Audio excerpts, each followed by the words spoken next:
Testing of Fuji Differential Pressure Transmitter FKCT33.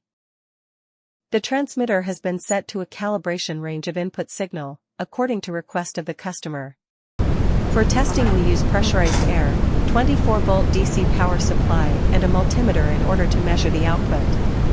By manipulate the input signal the units reacts accordingly, and at the lowest set point the output is 4 mA, and at the highest set point the output is 20 mA.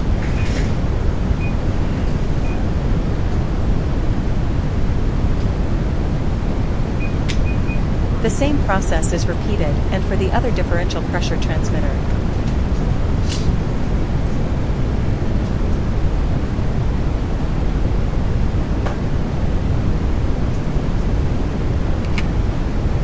It is now clear that the differential pressure transmitter is working successfully and is ready to be delivered to the client.